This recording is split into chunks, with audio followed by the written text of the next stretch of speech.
hello. Is everybody there? I'm going to open my chat so you guys can say hello. Hello from Berlin, Germany. Oh my goodness. Hi, Susanna. Stephanie. Everybody. From the UK, from Milano. Hello from Chile. Oh my goodness, from England, from Brussels. Wow, from Cape Town, South Africa, Pietermaritzburg, wonderful, wonderful. Hello, welcome everybody. Hello from the US, from Mossel Bay, Potsdam. I've never been to Potsdam before. Is that in South Africa? I'm assuming it is. Hartbeespoort, Malta, Netherlands. Oh my goodness. Oh, this is so wonderful. What a wonderful, wonderful to have a community from all over the world tuned in. Thank you for all of you coming in here today. I must say, I've been on the Facebook page and I just sat, I cried.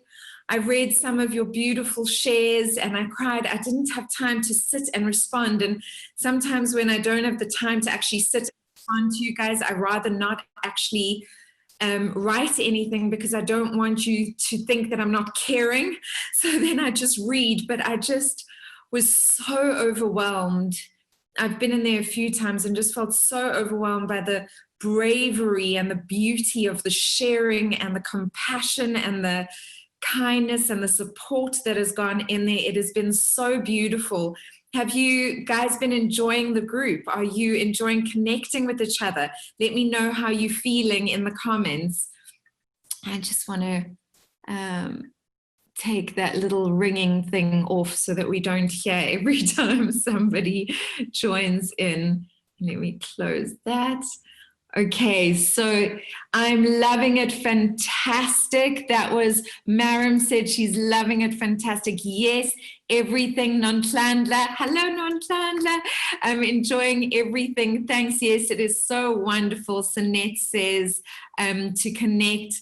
Caitlin is saying it is so lovely to have a safe space. Oh, I'm so glad. I'm so glad, everyone. Daphne, it is amazing to be a part of such an awesome group, and there are so many lovely people to connect to. Yes, thanks. And Wendy is divine. Isn't she just, guys? I just love my Wendy so much. She really is the angel that I've been praying for, because I've been wanting to do more and more and more, and I just don't have capacity as just one human. And I've been praying for the right person to just come and be a part of my team who has the same vision as I do, to just help support on the administration side and just holding that side together, because I'm good at this and I'm good at creating and connecting and the energy and all of that.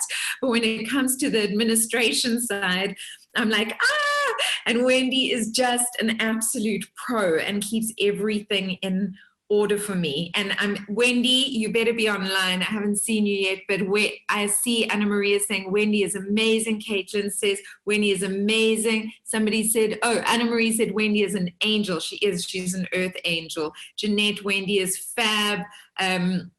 Yeah, she really is. She's my earth angel who came along. I prayed for her for so long, and finally she came along.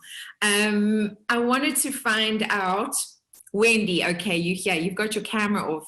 That's why I can't see you. So for everybody who is online, what I've done is, and I wish I could show you guys, but I've got like all your little cameras on at the top. So I scroll along so I can see Nicole, I can see Andy, I can see Crystal, I can see Alana, I can see, who's next to Alana? Aileen, Caitlin, Jeanette, Charity, Anna Law. Is it Anna Law? Am I saying it right? Anna Law? Yes, okay, she's nodding at me. Yes. Diane, I can see Natalie, Sanette, Stephanie, Karen. Is it Karen or Karen? Is it Karen? Karen. Karen, yes, okay, Karen, because I forgot the other day and you were online and I was like, Wendy, oh no, is it Karen or Karen? I'm so sorry, Karen. Okay, and Wendy has switched on her camera. Nonhlanhla has switched on her camera, fantastic. Thalia, is it like that? Thalia, am I saying your name right? I hope so. Yes, okay, Thalia, and Vijay is also there. Vijay is walking. So if you've got your camera on, I can actually see you. For those of you who don't have your cameras on, I do keep checking the comments on the side, but I can't actually obviously see you. So if you want me to see you, I do scroll across so that I can see like Sanetta smiling there nicely cozy on her couch, and I can see you guys, and I peep in from time to time just so that I can see your faces. But if you prefer to leave your cameras off, that's totally fine as well. There's no pressure at all. So I know that somebody was trying to join one of my Thrive live sessions through Zoom the other day. So Wendy and I were on Zoom and somebody kept trying to come in and they were getting so upset with us because I kept kicking them off. But if you guys watch Thrive, you need to watch it on Facebook. That's the platform to watch it. This space is just for us. So it's really reserved just for you guys. And that's at 5:30 in the evening. But Thrive, the actual other interviews are during the week. Can I ask how many of you watched Leisha's interviews the conversations that Leisha and I had? I sent you guys the links. How many of you managed to watch one or all of them? Won't you just type below? You have to protect your speaker.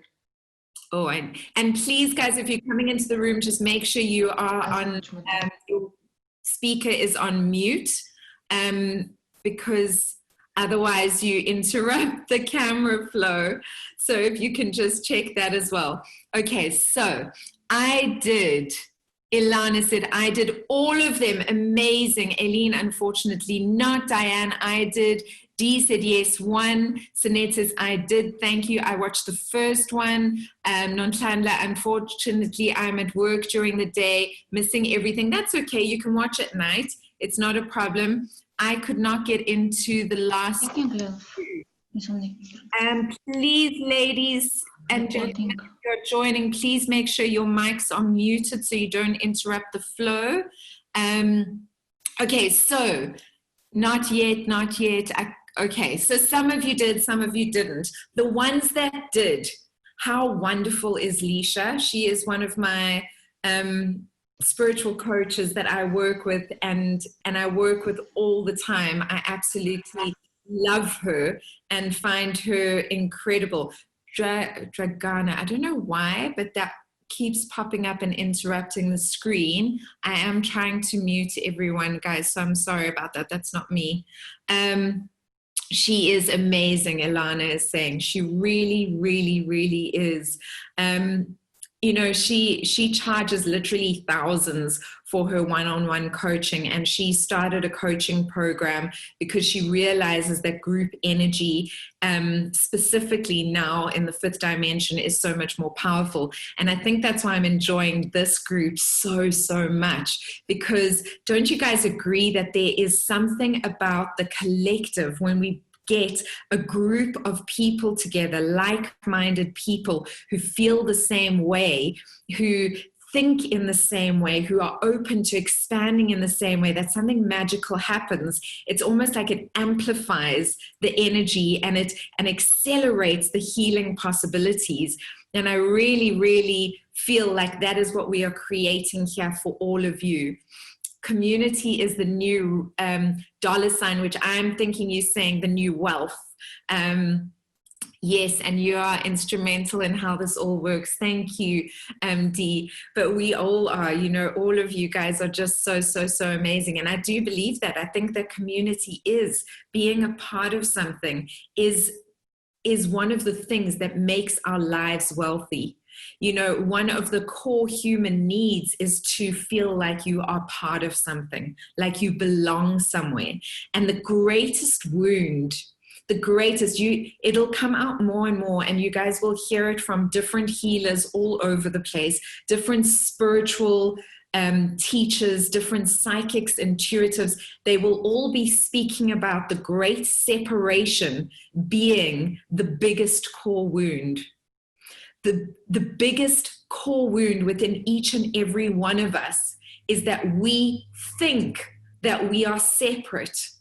We think our conscious mind has tricked us into believing that we are separate from the whole, that we are separate from one another, that we are not a part of each other and the greater. Do you guys understand that that is just a misconception? It is just a fault in our belief system. And that fault makes us feel alone in this world.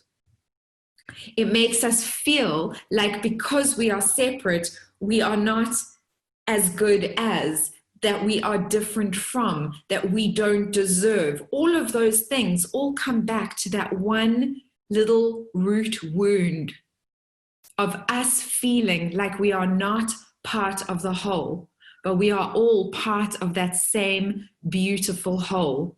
We are not a drop in the ocean. We are the entire ocean in a drop. There are such beautiful images. Have you guys seen a star being born? Have you seen the cosmos? It is the most beautiful thing. It looks like an eye. Go and Google it. It's so fantastic. It looks like your eye. If you look into your eye and you look at a star being born, they look the same. It's because what is out there is within us. Does that make sense to you guys? Doesn't that warm your hearts to know that we are but a reflection of all that is, and all that is but a reflection of us? Please just give me a heart if you get what I'm saying. I'm gonna find that picture for you and show it to you tomorrow. I must make a note and find a picture. Wendy, please remind me, because it's such a beautiful picture. I've actually got goosebumps. It just makes my whole soul light up. Oh, lots of hearts. Wonderful, wonderful, wonderful. You are the ocean in a drop, and you are part of the ocean. I want you to remember that as we go into this next section. So this next section tonight is the death and the rebirth. That is what I'm going to be speaking about today. So we spoke about last week when I was in that space of healing, and how that space, being in that specific place that had that room for all that healing to happen, allowed things to start shifting in me. And I went as far as telling you that when myself and my body split, there was that separation, but it was also the birth of my journey towards self-love. That's where we ended off right at the end of last session, right? Everyone remember that? Yes, give me a nod. Okay, I can see you guys nodding in the top here. Good. Okay. All right. So that's where we ended off. And the interesting thing was, from the point that I had left hospital until that point, I'd started functioning again, because I'd started taking this medication that had started helping me physically function again. So I had thought that I was on the way up. I thought that I was on my way to healing. And when that happened, I didn't realize the depth of it until 3 months later. But I left after being in this facility, the secondary facility, for 4 months, and this happened in the 4th month. I left and I was like, I'm ready now. It's time for me to rejoin the real world. I'm going to go home. And I came back to Cape Town, which is my heart's home. Cape Town is the place that I find most nourishing. Seeing the ocean, being able to be in nature. Are any of you near nature? Do you get to be near nature on a daily basis? I see Vijay is saying yes. Analo is saying yes. It's one of the most incredible things that you can actually do for yourself and for your soul, is take a few minutes every single day to, even if you can just look at it in wonder and gratitude, it will just, it feeds your soul. Do you guys know what I'm talking about? I see some of you are smiling and nodding. Yes, I can see comments coming through saying yes. It's like Mother Earth has created this extraordinary planet for us to live on, but it also is there to feed our soul. And I always totally know nature is healing. I'm in the Drakensberg. Oh, you lucky fish, you. Sterkfontein Dam with my horses and dogs. Oh my goodness, so lucky, Vijay. So lucky. But that sense of just being back. And I remember I got back, and at this stage, I didn't know what was actually wrong with me yet, because I'd been misdiagnosed, and they had thought that they had diagnosed me, but we still weren't really sure what was going on. And so I remember the first thing I wanted to do when I got back to Cape Town was climb Lion's Head. How many of you have climbed Lion's Head? It's just an extraordinary experience. It's really beautiful to climb Lion's Head. And I remember really struggling to get to the top, but I got to the top and I was like, yes, I did it. I got to the top. This is great. I'm coming back. I'm healing. Within 2.5 months, I was really battling, like really battling. Remember, for those of you, has everybody watched, by the way, The Power of Forgiveness now? Everybody, give me a yes in the comments below. If you haven't, you're very naughty. Yes. I wonder if anybody's going to say no. Yes. It's awesome. Okay, great. Okay. Yay, everybody's watched it. Okay, great. Brilliant. So you'll remember from when I retold you the story in that I had that whirlwind romance, and I kind of got swept off my feet, and then lost my figurative, not my real, but my figurative big girl panties, and panicked and withdrew from the relationship. And it was at this time that it was getting close to New Year's Eve again. Now, if you remember, the year before on New Year's Eve, I'd spent that New Year's Eve in bed, literally fevering with anger. Now, this was this New Year's, and I was again really feeling ill.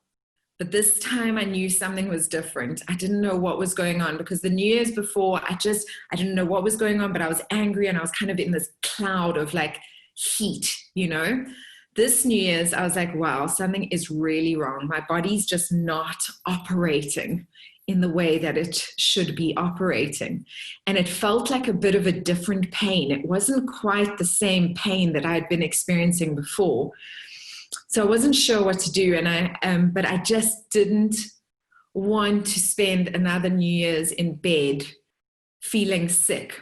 And so literally on New Year's morning, I dived in my car and I drove from Cape Town to Plettenberg Bay, because one of my best girlfriends was in Plettenberg Bay. And I have this crazy belief, and if you believe something, guys, what does it mean?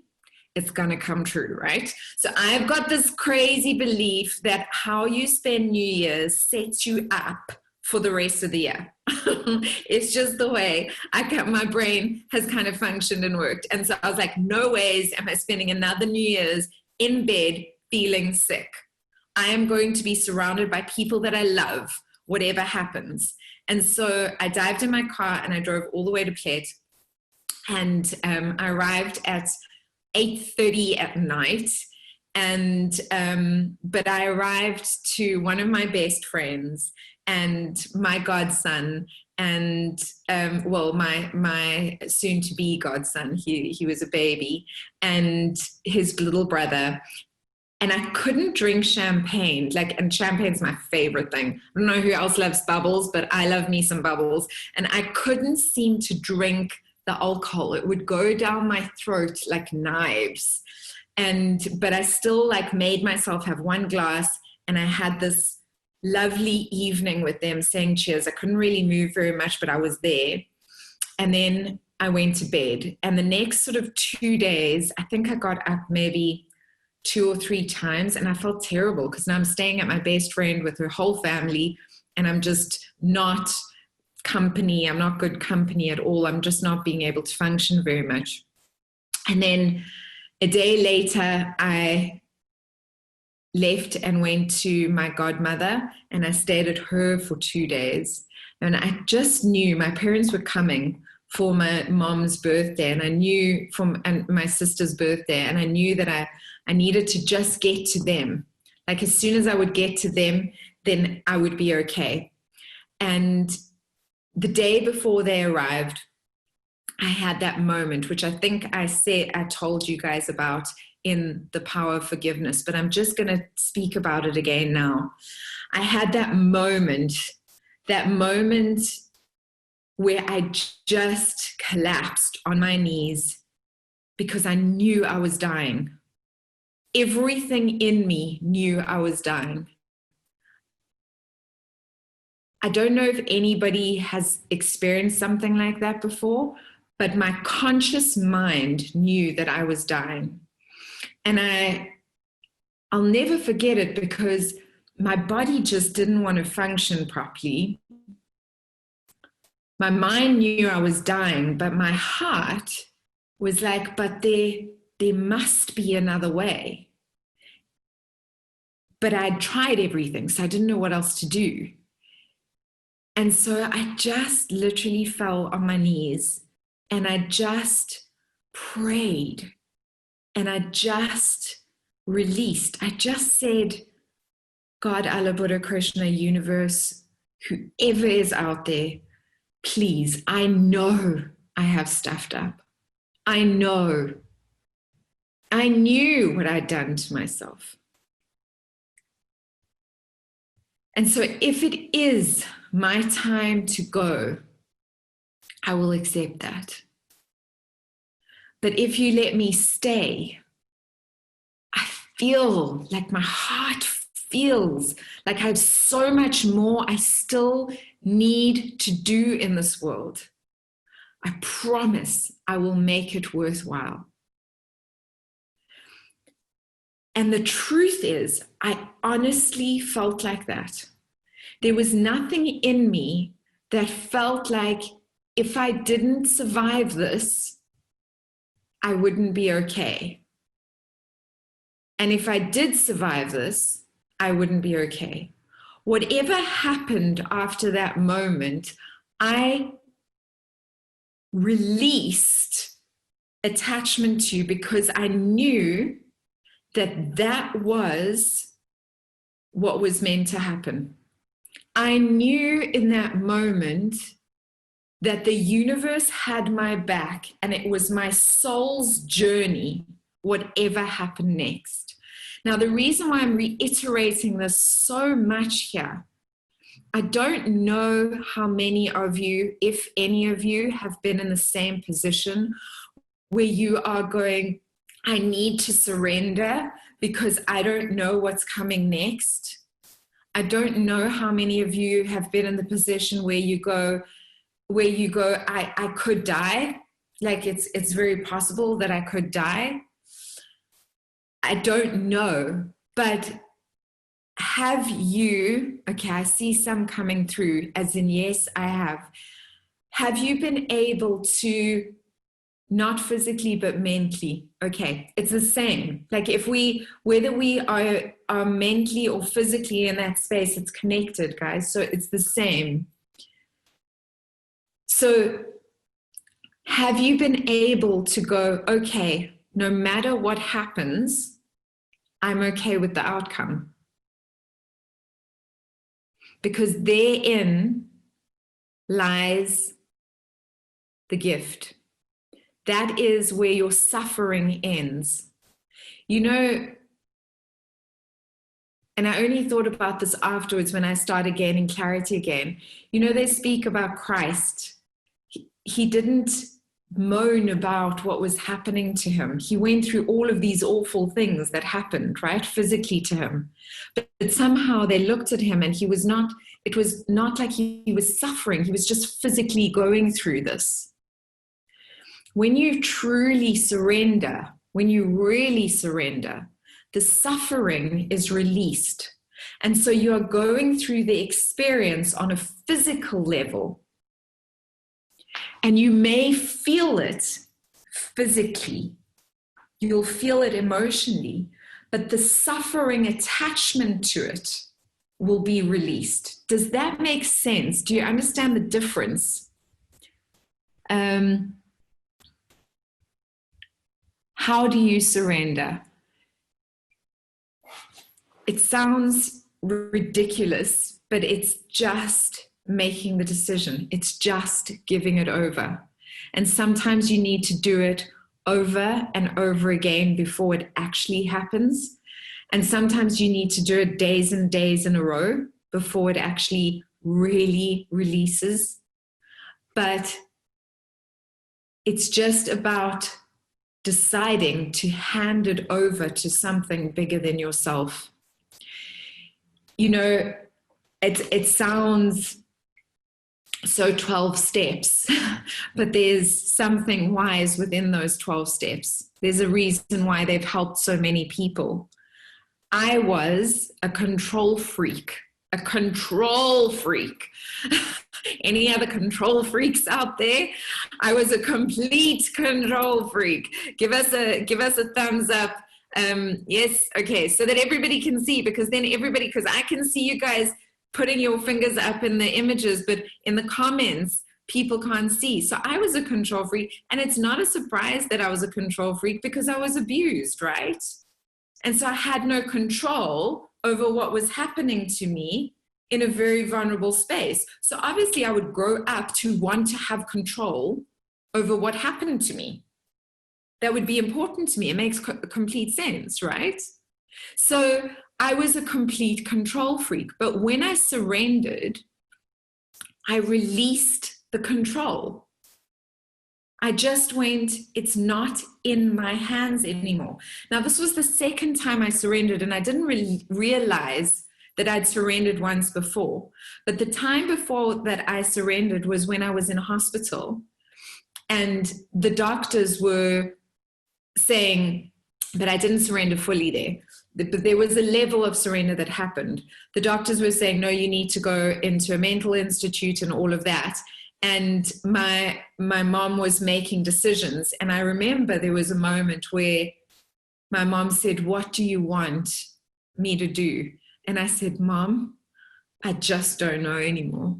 I said, I don't know. I said, you decide, because I just don't know what to do anymore at this stage. And so that was the first time. And then, of course, my little control freak came back out to play afterwards, and try to control everything again. Because we do, that's what happens. We bounce up and down. But that was the first time that I actually started the process of surrender. The second time was then. And you know what I did when I surrendered? I'm sure I told this in The Power of Forgiveness, but I'm going to tell you guys again, was that, that there's that joke about the guy, and he's in the flood, and he's up in the tree, and he's holding on, and the little dinky boat comes along, and it says, climb on, and he goes, don't worry guys, God's going to save me. And the flood gets higher, and he's a little bit higher in the tree. And this ship comes past and puts over the plank, and they're like, get on. And he's like, I'm all good, guys. God's going to save me. And eventually he's hanging off the top of the tree, and he's holding on, and this helicopter comes along, and the ladder comes down, and they're like, climb up, you're going to drown. And he goes, I'm all good, guys. Don't worry. God's going to save me. And of course he drowns. And next thing, he's in heaven, and he's like, God, why didn't you save me? And he said, well, I sent you a dinky boat, a ship, and a helicopter. Why didn't you climb on? Before I got sick, I believed there was one way of getting better. One way of getting better. That was it. Before that moment of surrender, I had held on to one way of getting better. how many of you have tunnel vision about your own circumstances? How many of you are attached to there's one way of getting myself out of this? Because I did. I was like, no, I'm a homeopathic baby. I'm going to do this all naturally. And then I hated the medicine I was on. Hated it. Now, what do you think energetically is going to happen if I keep shoving things in my mouth and I think, oh, I hate putting this in my body. This isn't helping me. I hate putting this in my body. What do you think is going to happen? It's going to not work for me, is it? It's not going to work for me. So where in your life are you doing things that are the right thing to do, but you're doing it with an emotion attached to it of, fine, I'll do this. Ugh. And I can see Caitlin is laughing at me on the side there. And so is Karen. Oh my goodness. So many of us do it, guys. We do it because that's me. Yes, Anna Marie, me too. That was me as well. But when I surrendered, I went, okay, blinkers off. And I literally made a promise to myself, and this is part of surrender, that I would be open to whatever the universe sent my way. I was going to do my best and surrender to the outcome. Now, I was only conscious for another sort of 2 days before I went into hospital. I mean, well, before I kind of became totally bedridden and was in and out of consciousness. I only kind of had like semi-consciousness. And I want to tell you something about beliefs that is really, really important, because some of you, I'm sure, have diseases or have conditions or have been diagnosed with or are in a circumstance that you have been told by someone else or by society that you cannot change, and that this is now your circumstances and you're going to need to just deal with it the way that it is. I had been told that. I had been told that what I had, there was no cure for, and so all I could do was manage and cope with it. And 2 days before I collapsed, so I literally left my godmother's house the next day after I had fallen on my knees. I drove to the airport. I couldn't even drive after that. I lay on the back seat, and my sister and my mom drove us back to the house in Clet. I got in bed, and that was me. I didn't walk after that. I couldn't walk after that. So it's amazing how strong we are as well. Think about that. My mind knew I needed to get to my family before I collapsed. And so it got me there. So that's the first indication. Where in your life, guys, have you done something like that? It's like when you've got the flu, right? You can feel the flu coming up, but you've got lots of work on your plate. You got loads of work on your plate. So you don't get sick. You don't actually fall down. And then all of a sudden it's weekend or the holidays or you finished a big project. And what happens? Slam, bam, you're in bed. How many of you have experienced something like that? Yes? Give me yeses in the comments, because I want you guys to see how strong your minds and your emotions are. When something is important to you, important enough, I'm getting yes, yes, yes, yes, yes. When something is important enough, you show up for that thing that is important. So, are you showing up for yourselves with as much dedication? Crystal is just gone like this. I'm trying more and more. Great, Stephanie. I'm just planting seeds, guys. This session is very much about planting seeds, things that I want you to think about. If you can show up for those priorities and literally hold back dis-ease so that you can finish a job or a project What else can you do when it is important? Little seed, bonk, okay, planted in your mind. The reason why I'm telling you this is because when you realize that the impossible is possible, you realize that nothing is impossible. If you start Googling and researching, you will find stories of people that have overcome things that are impossible to overcome. You will find stories of people who have beaten cancer, who have healed from diseases that were incurable. You will find these stories because they are there, because nothing is truly, completely impossible. Everything is possible. Everything is possible. And Greg Braden, I came across Greg Braden. Has anyone heard of Greg Braden? Greg Braden, if you have, just say yes, me. Yes, Stephanie, okay. So Greg Braden is a scientist turned spiritualist. Nonhlanhla has as well, Anna Law has, Trudy Gray. Oh, Trudy says no, don't worry, I'm going to teach you about him. So Greg Braden is a scientist turned spiritualist. And why I really enjoy delving into Greg Braden's work is because what he does is he takes spiritual perspectives, ways of seeing things, doing things, interacting with things, and he explains them from a scientific perspective. So he looks for evidence of how this can possibly be true. And this is good because that's what our brains do. Our brain doesn't go, I can say to you, okay, guys, I promise you that this is true. And you'll go, okay, how do you know? How do you know it's true? How many of you, can I just say to you guys, this is true, and you'll just believe me? You'll just be like, yeah, okay, cool, totally, I get it. Yeah, no, I'm in, I buy it wholeheartedly. No, you're going to say, Susanna, how do you know it's true? How do you get to know that it's true, right? We look for evidence. That's what we do. We are human beings. We look for evidence. We are intelligent. We are consciousness. And so we look for evidence of truth. Now, Greg Braden, I found a book of his. My godmother actually gave it to me. It was called The Miraculous Healing of Belief. And again, I dived into it and studied it with a ruler and underlying and highlighting and notes. And yes, it is in your reading list, so you guys will all get it, so don't worry. But The Miraculous Healing of Belief, and I dived in.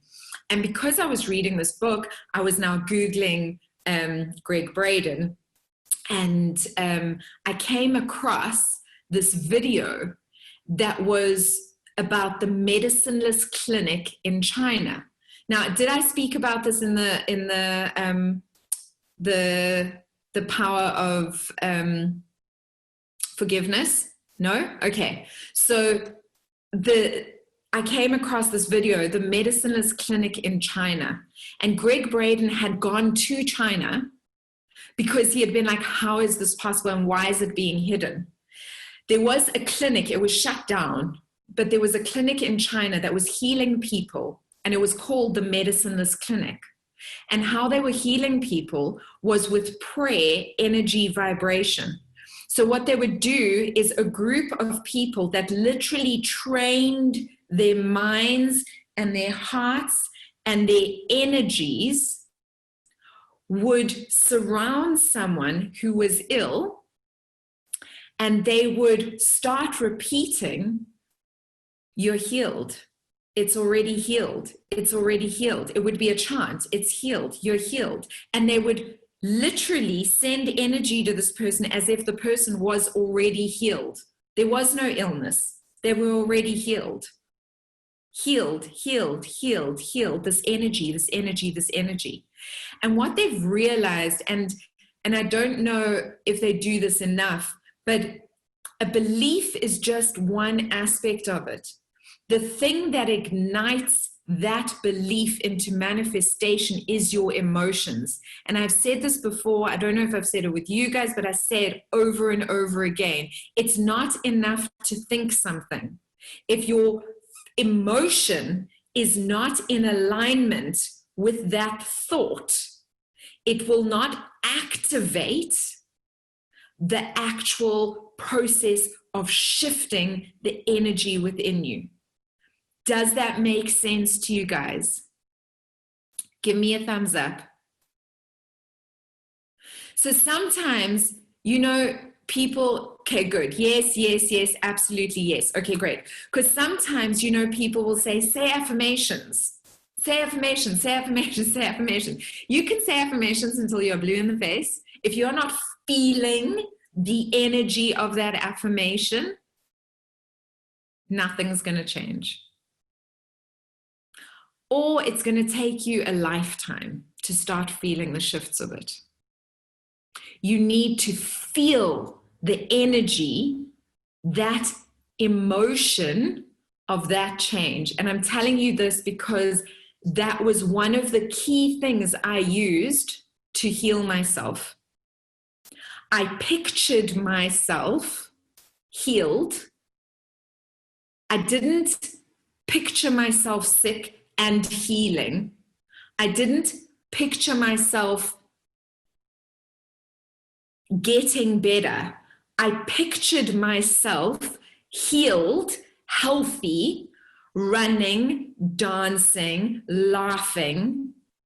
Do you get it, guys? It's not you don't picture the process, you picture the end result. Every day. Every day. Write down every day. I want to see that you guys are with me every day. I am healed every day. I am better every day. I am love every day, every day, every day, every day. It's so important. That distinction is so important. You know, in prayer, people will go, please, whoever, can I have this? Well, if you're constantly saying, please, can I have it, means you don't have it. Does that make sense? And if you don't have it, you don't have it. And the universe wants you to have exactly what you want. So if you're constantly saying, please, can I have, that's the state that you're vibrating in, that's where you're living. That's where you're going to stay. So I'm asking you to make the commitment to not be there. Be there. Be where you want to be. Body, heart, mind, spirit. Be there where you want to be. So when I watched that video, that cancerous cyst that was 3 inches long, it was this big cancerous cyst, and it was in a place that was inoperable. Surgeons had deemed it inoperable. And this woman had gone to the medicinalist clinic, and these people scan her, and you can in fact, in your newsletter, I'll send you the link so that you can watch it. Okay, guys. And I want you to watch it so that your mind actually gets it. They film these guys standing around, sending her energy in this prayer while the doctor is scanning her stomach, and you see the scan on the screen there as well, and you watch as this tumor shrinks while they're praying. You just watch the tumor shrink. It just shrinks away, and then it is gone. And then it is gone. Healed, healed, healed. Not I am healing, healed. I am healed.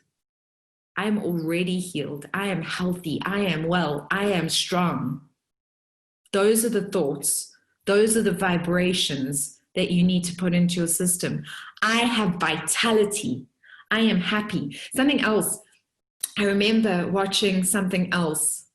I don't know if it was Oprah. Might have been. I love Oprah.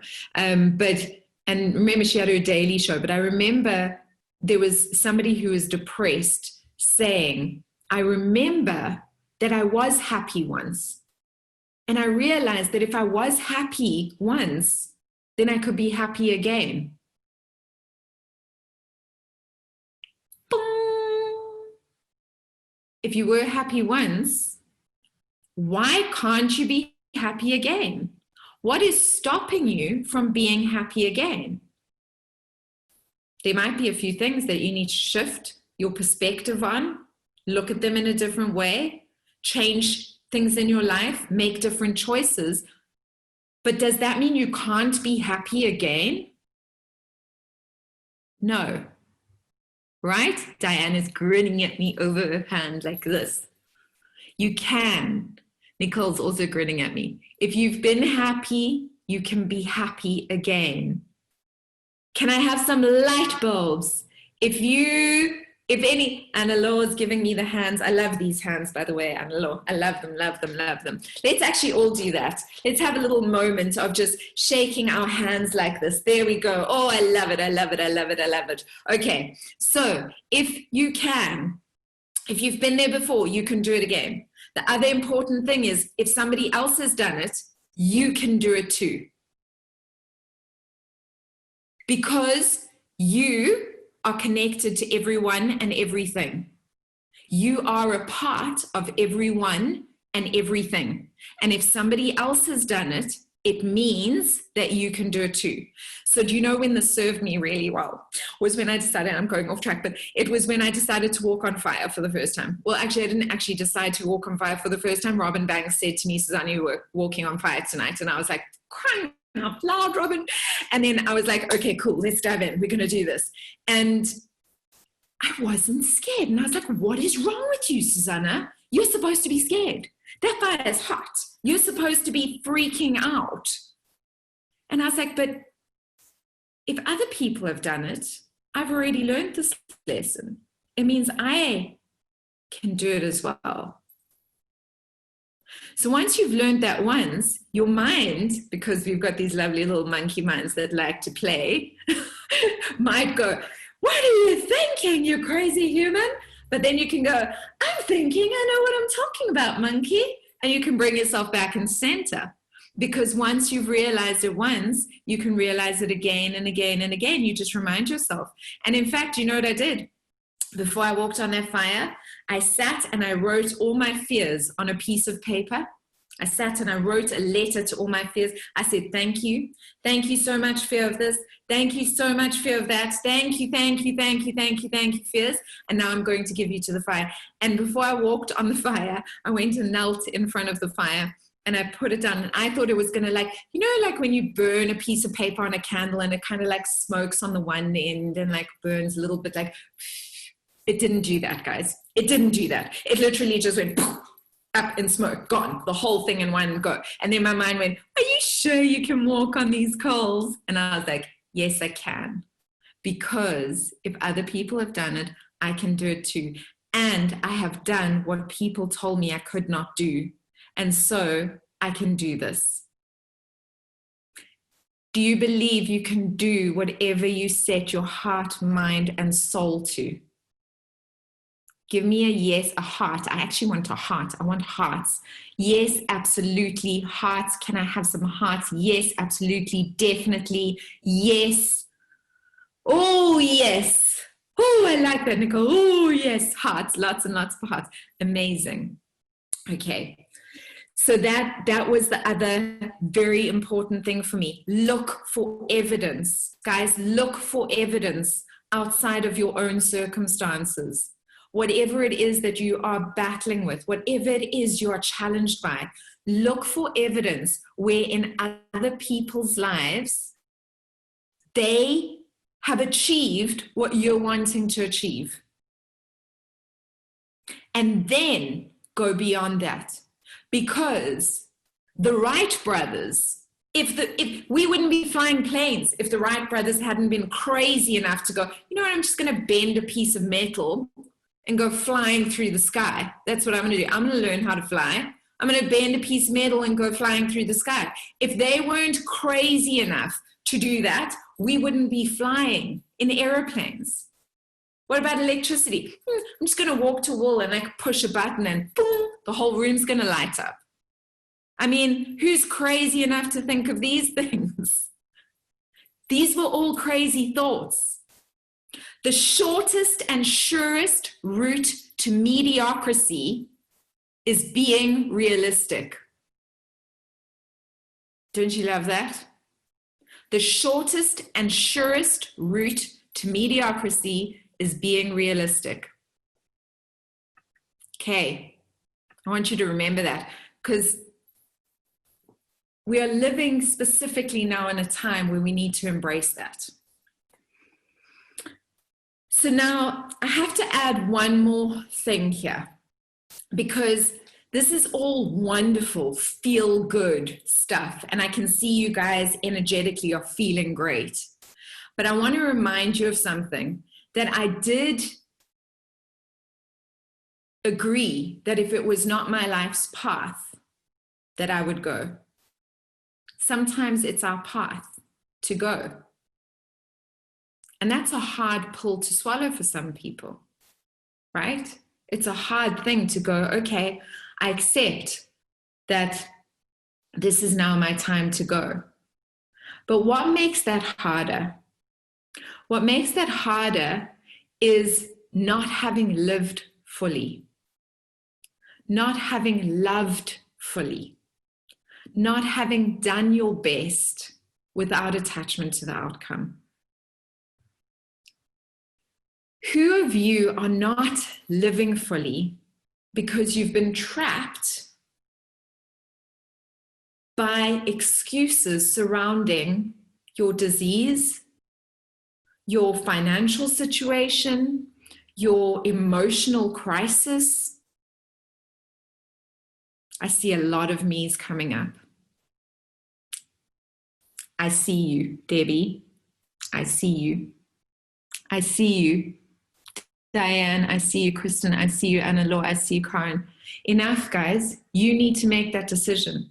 I can't make that decision for you. Nobody can make that decision for you. You are the only person who can make that decision for you. If you decide, and I've just gotten goosebumps all the way down my body, if you decide, I am going to, from this moment on, live fully, love fully, embrace my life fully, no matter what comes next, your suffering will end. That is the key divider in surrender. Does that make sense? But you have to decide. And when you decide, there's no, I'm going to just do a little bit. It's the whole shebang. It's not a little bit. You have to decide. Fully is not partially. Wholeheartedly, with every inch of my being, is not on Tuesdays. Do you guys get that? I want hell yes. Are you going to love fully? Are you going to live fully? Are you going to commit fully to however long the rest of your life is? Hell yeah, hell yeah, hell yeah. Sending love to Debbie. I love that. Hell yeah, hell yeah, hell yeah, hell yeah. I actually want to do a thing on finding love, as in like another human, like your other human. I'm gonna in my monthly coaching sessions that I'm gonna start. I will delve into that, because that's been a huge journey for me, and I have learned so much along the way. Okay, please do. I will. Debbie, how did you get out of the wheelchair? Well, I didn't until I came out of hospital. Like it took a long time. But the key distinguishing thing is that even when I was in that state of lying there, I was actually living fully. I know that sounds crazy, but I was, in my heart and my mind, every conscious moment, I was loving my family and friends fully, with all of my heart, with everything I had in me. I was loving them fully. I was being present as much as I could be present. I was doing everything I could. So, like, even the day that I got told I needed chemo, right? Homeopathic baby. I'll never have chemo in my whole life. Oh, yes, you will, darling. So never say never as well. That's another rule of mine now. I've learned never say never because the universe just kind of swoops in and goes, hi there, did you say you'll never do this? Let me just put this little obstacle in your way and see if you'll change your mind. That happens to me. Okay, so now I never say never to anything. But so I was finally diagnosed in hospital. I mean, it was literally one of the most crazy journeys of actually getting to a place of diagnosis. And because I was at such a delicate space, it was literally their last resort. The last resort to keep me alive was chemo, because I was having near organ failure in almost all my organs. My kidneys were the worst. I was about to go on to dialysis, and my lungs had liquid in them. I was having seizures. I was having, oh, sorry, I'm muting somebody who put their mic on. I was having seizures. I was just really not in a good state physically whatsoever. And they didn't know what else to do because the lupus was so aggressive on every level. And so the thing that they could think of was chemo literally shuts down your immune system, and lupus is an overactive immune system.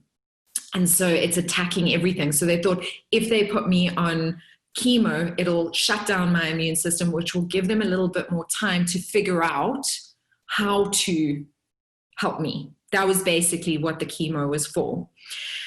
But I'd also watched John of God. Guys, I go over every night with you. There's just so much information. I'm going over again. If anyone wants to leave, I completely understand. You can watch the recording of it. But I want to tell you the John of God story because it's important. I had watched, again, Opie, my little, love her. She had a Super Soul Sunday with, what's his name? He's just jumped out of my head. He's also a wise, beautiful teacher. He's actually passed away now. But she had a Wayne Dyer. Yes, thank you, Anna Marie. With Wayne Dyer. And he had cancer, and he was busy writing a book, Wishes Fulfilled, and his friend was in Brazil, and she had phoned him and she'd said, I've come across this healer. His name is John of God. Now, I just want to put a caveat in here right now, a little note, guys. John of God has been charged with multiple cases of sexual misconduct, and I am aware of it. I'm just letting you know. For somebody who comes from abuse, to find out that somebody who was instrumental in my healing has done that was quite something for me to kind of look at. But I am aware of it. I'm still going to tell you the story because he was instrumental in my healing, and I'm not going to hide the fact that he was, because that information came out, because the story is still valid. The healing process still occurred. Does that make sense to you guys? So anyway, she said to him, you need to come. He said, I can't. I'm sick and I can't travel and I'm busy writing my book. She said, okay, I'll organize you a distance healing. So John of God said, so he said, okay. And she put him forward and he said, what do I need to do? He had to go on a special diet for a little while before the healing. And then he had to dress all in white and be in bed at 8:00. On a Thursday night, I remember. And the healings always happen on a Thursday night. So anyway, I had watched this while I was at my godmother, Jenny, before I went to the airport. It was on that day that I collapsed. It was after that day that I prayed. I had seen this Super Soul Sunday come up. And of course, I had then researched to try and find who this John of God was and how do I get in touch with him. And eventually I found him and I sent an email saying, I don't know what's wrong with me. All I know is I'm dying. I need a miracle. Can you help me? And then I didn't even see the response from her because I at that point had collapsed and gone into hospital. But I remember somehow, somewhere in the fuzziness of the next like sort of week of me being in and out of consciousness with my family and then getting into hospital and everything, I remember something around, we can't do miracles. All we can help is assist in your soul's highest journey or purpose. Like I remember receiving that information. I don't know if I dreamt, to be honest. I don't know if I saw it in the email because I've looked for that email and I can't find it. But I remember receiving that information. And so when I was in hospital and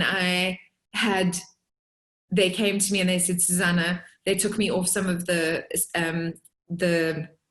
pethidine and morphine and stuff that was kind of keeping me like going, and they needed my consciousness to come up a bit because they need you to sign because you can die. I could literally die from the chemo because my body was so weak that it was taking a chance. And so I needed to sign permission that I would allow this to happen. And I remember not hesitating. I did not hesitate because I'd surrendered, right? And I'd made a promise. What had I promised? I was going to do everything that I could to stay so that I could make my life worthwhile in a completely different way than I had before, right? So there was no hesitation. There's a chance of you living. This is the only chance we see. You need chemo. It's emergency chemo. We cannot freeze your eggs. We cannot promise that you live.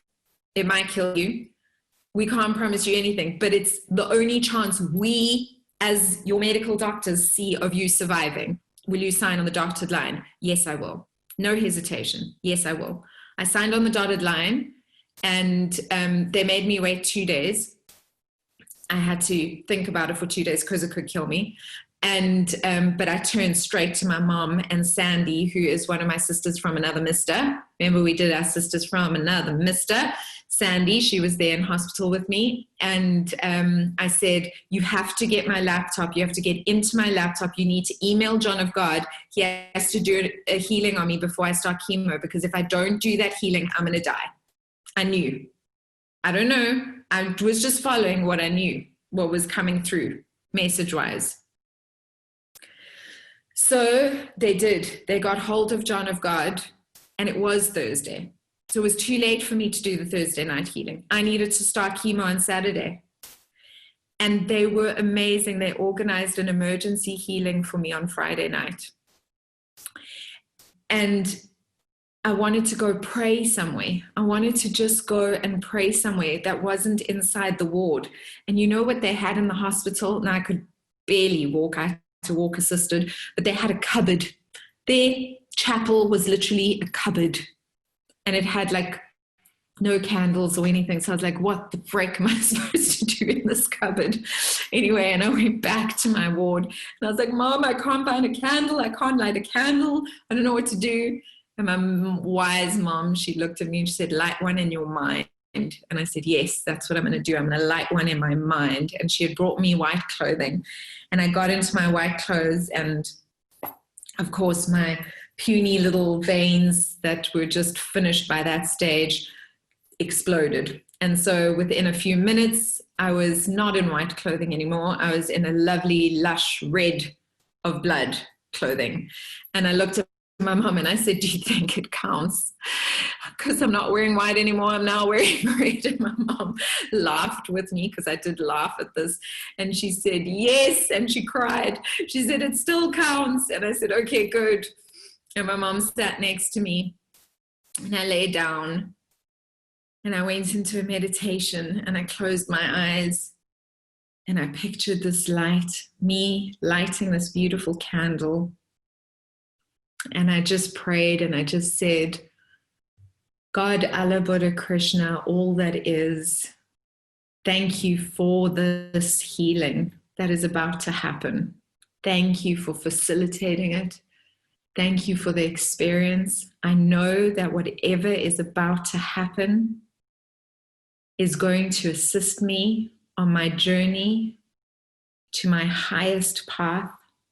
It will accelerate me towards whatever is meant for me on this path, whether it is coming and joining all of you, or whether it is continuing within this life, in this body, and becoming healthy and whole and serving this world in a whole new way. I thank you, I thank you, I thank you, I thank you. And as I finished this prayer, it was almost cosmically timed because I felt these hands on me, all over me. It was like hundreds of hands lifting my whole body. And it was like my whole body felt suspended and was lifted and held by all these hands. And then I felt a pull in my wrist, and it was so definite that it almost hurt. And it pulled down and came up my arm like this and down past my heart and into the back of my stomach near my kidneys. And then I felt these hands again. And then it was like the universe exhaled and I landed back on my bed. It was like,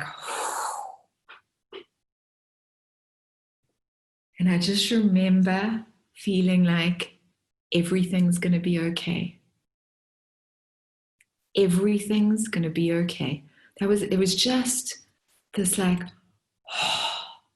everything is going to be okay. And I looked over at my mom, who'd been singing and meditating at the same time and praying.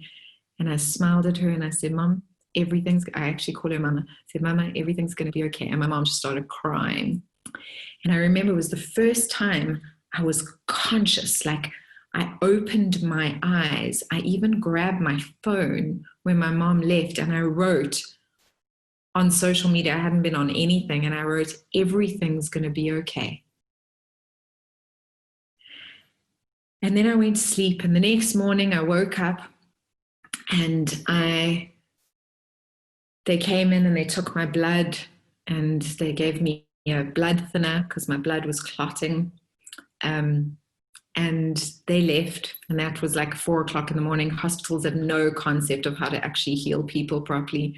They wake you up the whole time. You need sleep. You need lots and lots of sleep, you know. But anyway, and they woke me up and they took my blood and off they went. And 2 hours or 3 hours later, whatever it was, my doctor came rushing in the room with a bunch of nurses, and they started checking all my vital signs. And they were like, Susanna, are you okay? Are you okay? And I said, yeah, I'm okay. And she stripped the bed. She's like checking everything. She said, are you bleeding anywhere? And I said, I don't think so. I don't feel like I'm wet anywhere. They checked me. There was no blood in the bed. And I said, what's going on? She said, don't worry, it's okay. She said, I'm not quite sure what's happening, but you seem to have lost a lot of blood. And so we're going to give you a blood transfusion. She was so sweet. She said, the good thing is that people feel so much better after a blood transfusion. It's like, it gives you a good boost. And this is going to be actually really good for you because we're starting chemo tomorrow. And this is actually later today. And so this is going to be really good for you. And I just grinned from cheek to cheek. You know why? Wayne Dyer had to have a blood transfusion after his John of God healing. He too had to have a blood transfusion, and nobody could explain why. And he knew it's because whatever happened in that healing was so physically evident in his body that even if no medical doctor could explain what was going on, something had happened. And that was my confirmation that something had physically happened, even though it had happened energetically from out there. It had physically happened. And I remember being so excited, and I phoned my mom, my dad, and I was like, Mom, Dad, I have to have a blood transfusion. And they were like, oh my God, why? And I was like, no, this is the best news ever. And my sister came later on to bath me because I couldn't wash myself. So my sister came to bath me, to wash me. And I had this huge bruise on the bottom of my stomach where that pulling had ended. Where had this bruise come from? And again, I was like, yes, it's worked. And my dad, who doesn't believe in anything, looked at me and he said, something is different. Something has happened. And I knew that something had shifted and something had happened. I knew. With everything in me, I knew. So I've already gone over 15 minutes. I apologize to all of you, but I needed you to know this because there are exceptional healing modalities out there that are available to us. And I didn't end there. But this was very important to me. You have to listen to your gut.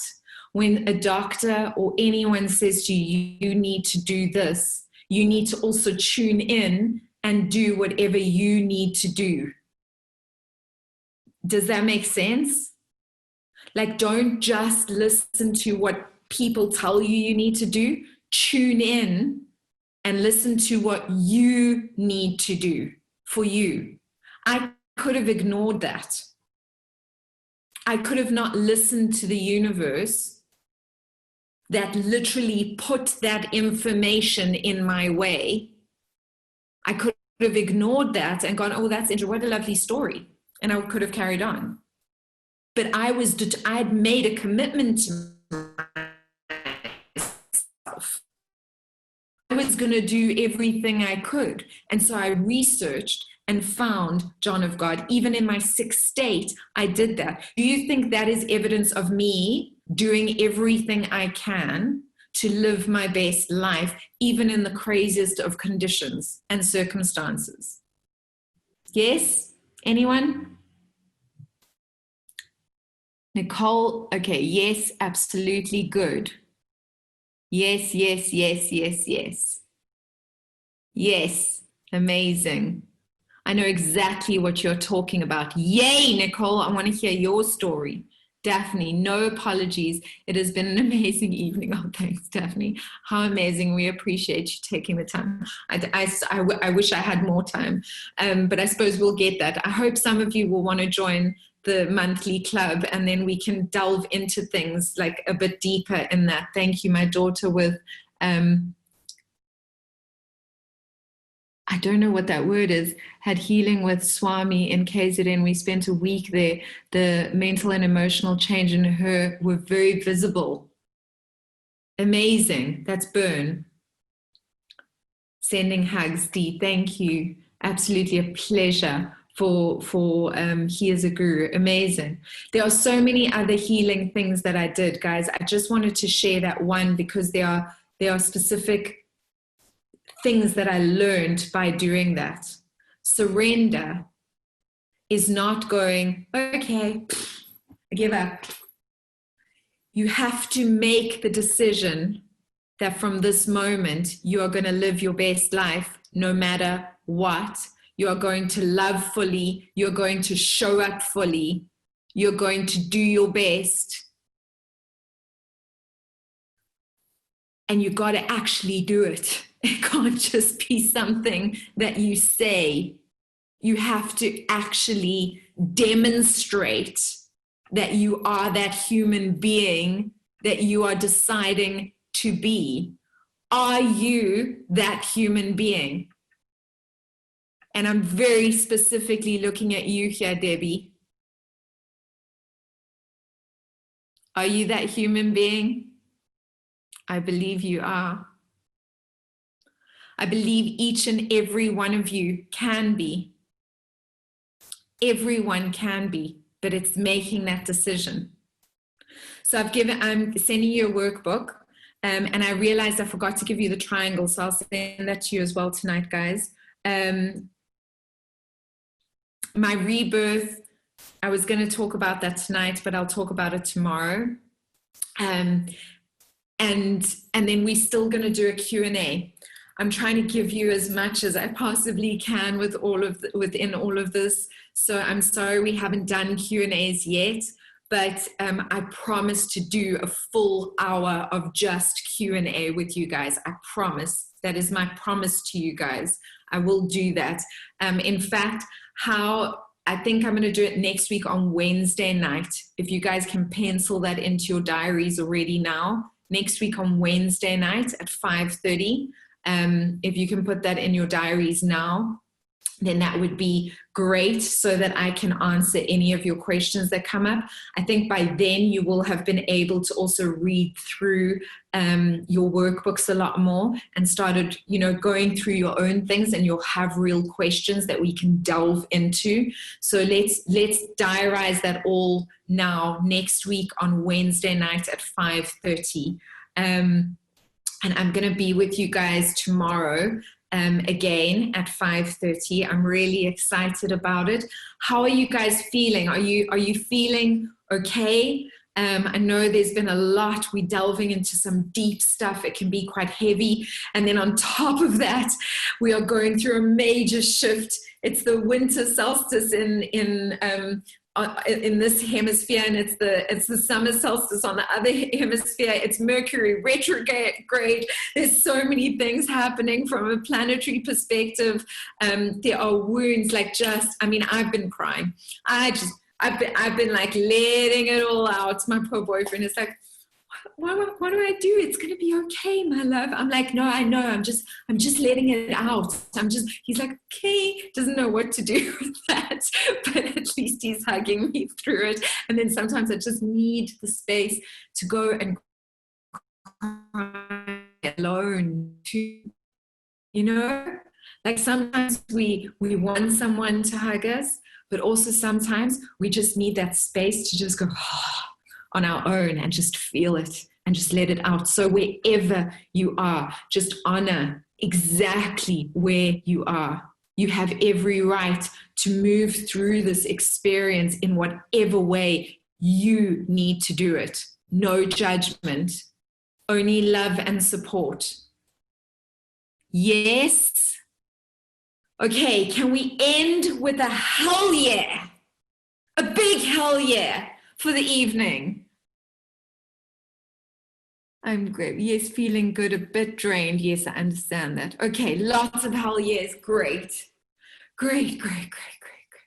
You're allowed to feel drained, guys. You're allowed to feel whatever it is you feel. Whatever it is you feel. I honor you. I honor you from the depth. I promise you, I go onto our Facebook page and I get teary because I just honor these beautiful souls. Wow, you are such incredible human beings who have come together. Like, wow. I am blown away by this group of human beings, blown away by each and every one of you. I honor you, I honor you, I honor you, I honor you, I honor you, I honor you, and I see you. Just beautiful, beautiful souls. Thank you for taking the time to be here. Thank you for taking the time to invest in yourselves. And in that moment where you make the decision, because I want you guys to actually do it as a ceremony, like do it as a ceremony. Find space, light a candle, and make that decision. Make it to yourself. And my energy is going to be with you. Just so much love, so much hell yeah for all the love and the excitement and the beauty and the joy and the pain that you're going to flow through. Because that's what you're going to do. You're going to flow through it because you are living fully. And that's my wish for you. Live fully, love fully, do it fully, so that at the end of the day, you are lying on your deathbed, whenever that is, whatever it might be, with not 1 inch of going, shit, why didn't I do that? Why didn't I tell this person I loved them? Love fully, freak people out, send everybody that you know hearts, tell them they They make your world amazing. Freak them out. Like, I love you. Send them a song. Sing them a song. Do something. But live fully. Can I end with that? I promise to live fully. I just want every single one of you to type that in here. I promise to live fully. And when you're ready, I want you to go and do that ceremony for yourself. It is between you and yourself. Okay, yay. Lots of them coming through. Not enough, all of you. I promise to live fully. I promise to live fully. I promise to live fully. Yes! Yes, yes, yes for all of you. So much love. Okay, lots of love. I'm going to leave you now. Oh, half an hour over our time. But I love you all lots and lots and lots. So much love. I will see you all tomorrow night. There's no Thrive tomorrow. I'm focusing on your last evening, so there's no Thrive tomorrow. But I will see you guys all at 5:30. Thank you, thank you, thank you, thank you. Lots of love. Okay.